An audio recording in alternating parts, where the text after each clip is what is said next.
नमस्कार। Gurugram degree college में आपका हार्दिक स्वागत है। आज हम एक नई क्लास के साथ फिर आपके साथ हाजिर हुए हैं।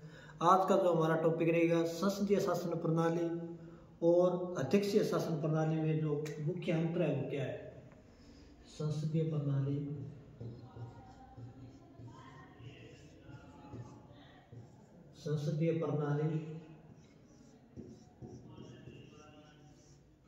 और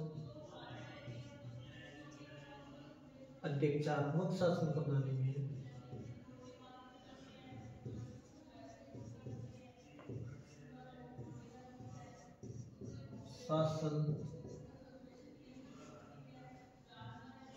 में मुख्य अंतर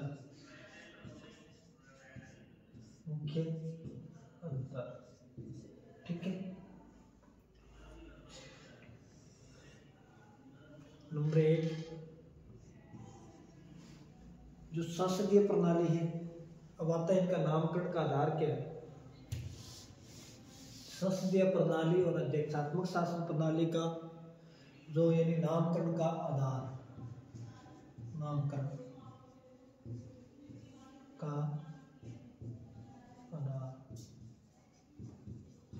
ये मुख्य रूप से कार्यपालिका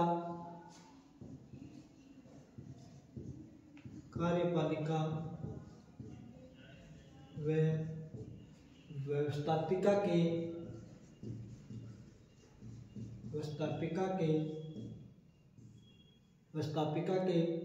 संबंधों के आधार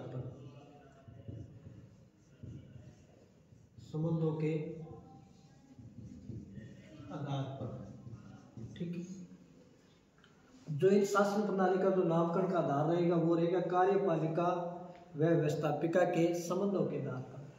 जहाँ कार्यपालिका व्यवस्थापिका के प्रति घनिष्ठ रूप से जुड़ी हो, कार्यपालिका व्यवस्थापिका के प्रति उत्तरदायी हो, तो वहाँ होगी मुख्य रूप से संसदीय सरकार या संसदीय प्रणाली। जहाँ कार्यपालिका व्यवस्थापिका दोनों एक दूसरे पूर्ण रूप से स्वतंत्र हो, वहाँ होगी अध्यक्षात्मक शासन प्रणाली ठीक है। दूसरी अगर चर्चा करें हम संसदीय प्रणाली वाले जो मुख्य राष्ट्र हैं, संसदीय प्रणाली Bharat, Japan, Britain, New Zealand,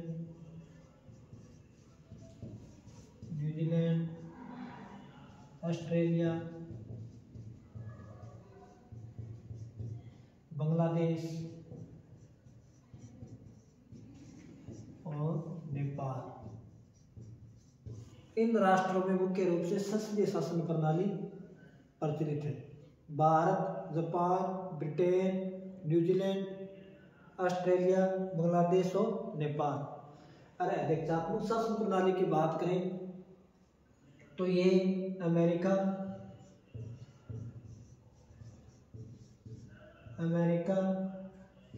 Latin America के अधिकांश राष्ट्र, लैटिन अमेरिका और दक्षिण अमेरिका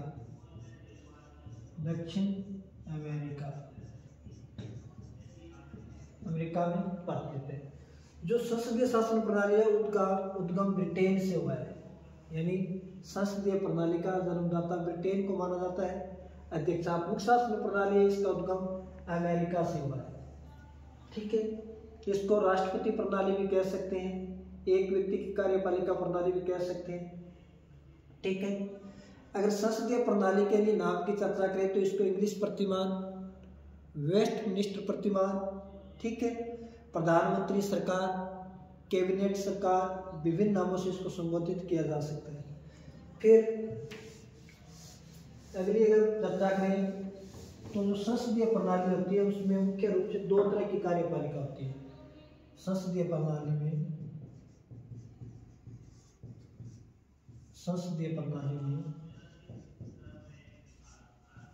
2 तरह की कार्यपालिका ठीक है। जो संसदीय प्रणाली होगी उसमें दो तरह की कार्यपालिका होगी, एक तो नाम मात्र की और एक वास्तविक कार्यपालिका।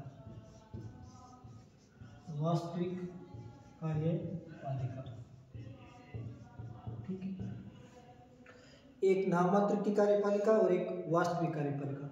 जो अध्यक्षात्मक शासन व्यवस्था है उसमें एक कार्यपालिका का यह भेद नहीं पाया जाता है। अध्यक्षात्मक शासन प्रणाली में नाम मात्र और वास्तविक कार्यपालिका का भेद नहीं होता है। अगर दूसरी बात करें तो इसके अंतर की बात, शासन अध्यक्ष और राज्य अध्यक्ष में अंतर। जो संसदीय प्रणाली है उसमें शासन का अध्यक्ष और राज्य अध्यक्ष में अंतर पाया जाता है। नाम मात्र की कार्यपालिका की बात करें हम, जो संसदीय प्रणाली की विशेषता है, भारत में नाम मात्र की कार्यपालिका राष्ट्रपति, ब्रिटेन के संदर्भ में सम्राट, वास्तविक कार्यपालिका मंत्रिमंडल सहित प्रधानमंत्री और संसद में नहीं थे। जो शासन का अध्यक्ष होता है वो प्रधानमंत्री और उसका मंत्रिमंडल में निहित होता है। राज्य का अध्यक्ष राष्ट्रपति या सम्राट। जो अध्यक्षात्मक शासन प्रणाली है उसमें राज्य का अध्यक्ष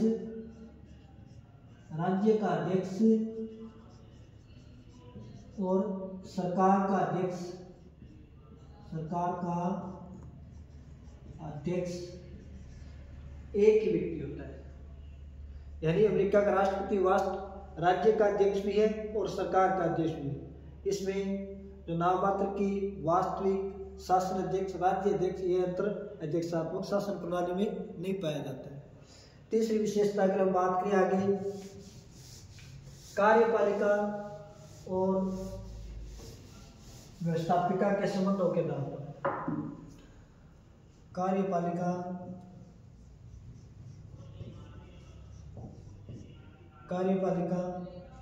व व्यवस्थापिका के संबंधों के आधार पर। जहाँ कार्यपालिका व्यवस्थापिका के प्रति उत्तरदायी होगी वहाँ होगी संसदीय प्रणाली। जहाँ कार्यपालिका व्यवस्थापिका के प्रति उत्तरदायी होगी वहाँ होगी संसदीय प्रणाली। व्यवस्थापिका के सदस्य कार्यपालिका के सदस्य होते हैं। जहाँ कार्यपालिका व्यवस्थापिका दोनों एक दूसरे से पूर्ण रूप से स्वतंत्र है वहाँ होगी अध्यक्षीय प्रणाली। ठीक है, अध्यक्षात्मक शासन प्रणाली का जो जनक है उसको मोंटेस्क्यू बोला जाता है, क्योंकि ये सिद्धांत मोंटेस्क्यू ने अपनी शक्ति पृथक्करण सिद्धांत में दिया था। और जो मोंटेस्क्यू ने जो शक्ति पृथक्करण सिद्धांत दिया था वो अपनी ब्रिटेन की यात्रा के संदर्भ में उसने वहाँ की शासन व्यवस्था का रूप देकर ये कहा कि जो शासन के अंग है कार्यपालिका, व्यवस्थापिका, न्यायपालिका, अगर ये तीनों अंग भिन्न भिन्न व्यक्तियों के या भिन्न भिन्न संस्थाओं के नेतृत्व में रहेगी तो वह व्यक्तिगत स्वतंत्रता सुरक्षित रहेगी।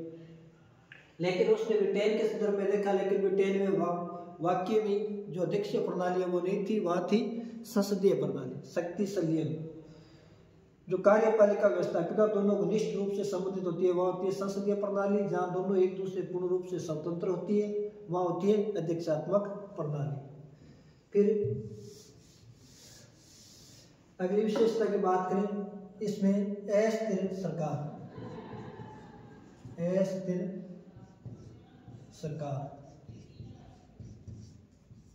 इसमें स्थिर सरकार की संभावना अधिक रहती है।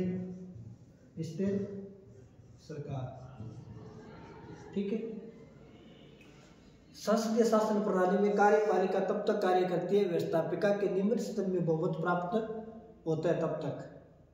इसलिए समय से पूर्व भी इसको प्रधानमंत्री, राष्ट्राध्यक्ष सलाह से समय से पूर्व भी भंग कर सकता है। अध्यक्षात्मक शासन प्रणाली स्थिर सरकार को बढ़ावा देती है।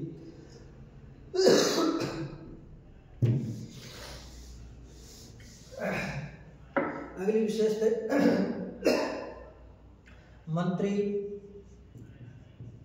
चयन का आधार। संसदीय शासन प्रणाली में मंत्री चयन का आधार राजनीतिक है।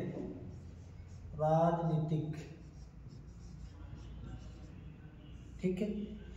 उसके राजनीतिक प्रभाव से चलते उसको, यानी उसके राजनीति में कितनी पेट है, कितने वोट है, कितनी सीटों को प्रभावित करता है, उसके अकॉर्डिंग कितना अनुभव, उसके अकॉर्डिंग मंत्री का चयन किया जाता है। लेकिन अध्यक्षीय प्रणाली में जो मंत्री के चयन का आधार है वो है योग्यता।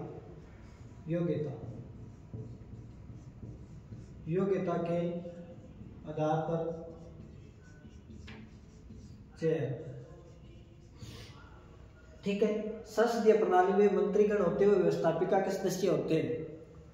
ठीक है। अगर व्यवस्थापिका का सदस्य नहीं है, अगर किसी को अगर मंत्री नियुक्त किया जाता है तो उसको 6 महीने के अंदर अंदर व्यवस्थापिका के सदस्य प्राप्त करना होता है। लेकिन अध्यक्षात्मक शासन प्रणाली में अगर किसी व्यक्ति को मंत्री नियुक्त कर दिया है, अगर वो व्यवस्थापिका का सदस्य है तो उसको व्यवस्थापिका से त्यागपत्र देना पड़ेगा।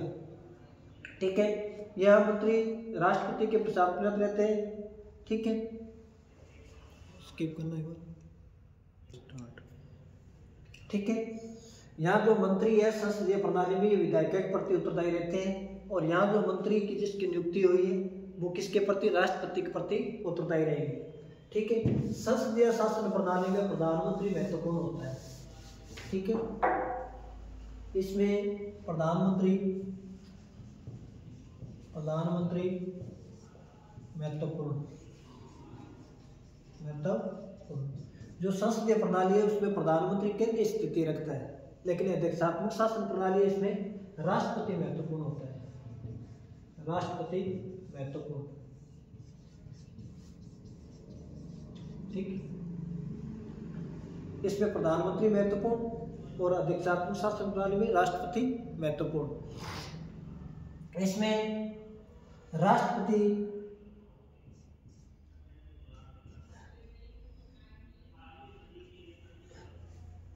ठीक है। इसमें राष्ट्रपति प्रधानमंत्री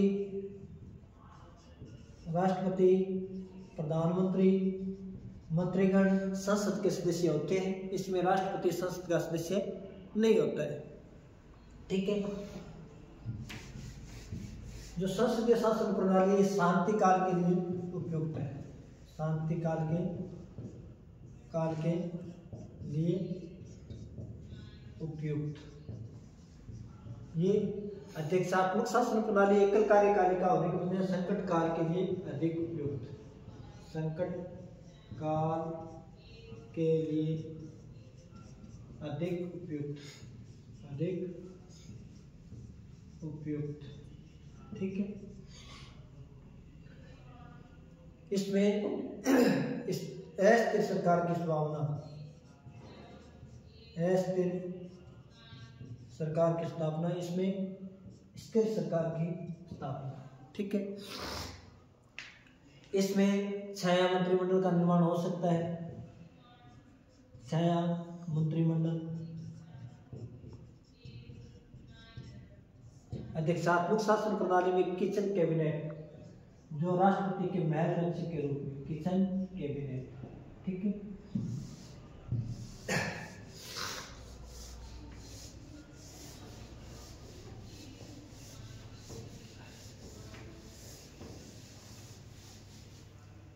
इसमें संसदीय शासन प्रणाली में कठोर दलीय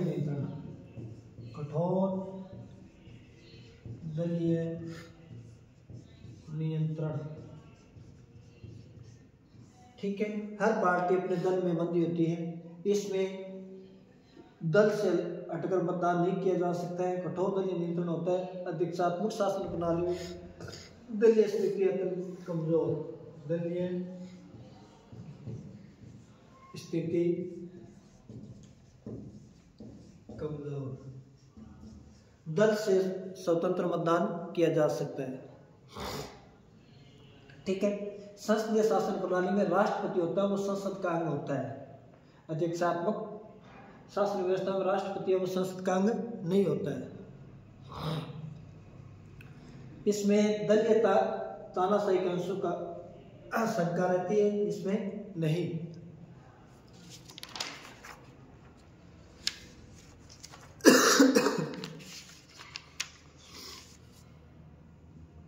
ठीक है। जो अध्यक्षात्मक शासन प्रणाली है अमेरिका के संदर्भ में है, जिसको लैटिन अमेरिका, दक्षिण अफ्रीका अधिकांश राष्ट्र अपनाए हैं। अध्यक्षात्मक शासन प्रणाली में जो कार्यपालिका व्यवस्थापिका है वो दोनों एक दूसरे से स्वतंत्र होती है। यह शक्ति पृथक्करण सिद्धांत पर केंद्रित है। जो शक्ति पृथक्करण सिद्धांत है ये मोंटेस्क्यू ने दिया अपनी बुक स्पिरिट ऑफ लॉज में 1748 में।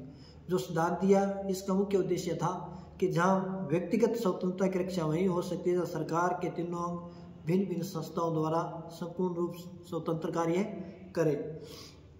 अध्यक्षात्मक शासन प्रणाली कुछ मुख्य विशेषताएं हैं। नंबर 1, इसमें शक्तियों का पृथक्करण व नियंत्रण और संतुलन सिद्धांत को अपनाया गया है। नंबर 2, इसमें राष्ट्राध्यक्ष और सरकार का अध्यक्ष एक ही व्यक्ति होता है। ठीक है। इसमें मंत्रिमंडल शासक को विधायिका के नियंत्रण से मुक्ति रहती है, जिसमें योग्यता, कुशलता और जो प्रभावशाली या उनकी योग्यता के आधार पर मंत्रिमंडल का चयन किया जाता है, न्याय की राजनीति के आधार पर। इसमें कार्यकाल का जो कार्यकाल है वो निश्चित रहता है, अतः स्थायी सरकार की स्थापना होती है। क्योंकि कार्यपालिका विधायिका से पूर्ण रूप से अलग होती है, स्वतंत्र होती है और उसका पूरा ध्यान प्रशासनिक कार्यों में होता है। ठीक है। कार्यपालिका में नीतिगत एकता पाई जाती है। संकट काल के लिए बहुत उपयोगी है अध्यक्ष शासन प्रणाली। दलबंदी का इसमें अभाव होता है, निरंकुशता का अभाव होता है, योग्य व्यक्तियों की सरकार बनती है, प्रशासन में कुशलता आती है, नागरिकों को स्वतंत्रता के अधिकारों की रक्षा होती है। बहुदलीय प्रणाली के लिए बहुत लाभदायक है अध्यक्षीय प्रणाली। ठीक है। अध्यक्षात्मक शासन व्यवस्था कुछ दोष भी है। जॉन जोसलिस कहते हैं दोहरी लोकतांत्रिक वैधता मतदाताओं को भ्रमित करती है, जवाबदेही को रोकती है। धन्यवाद।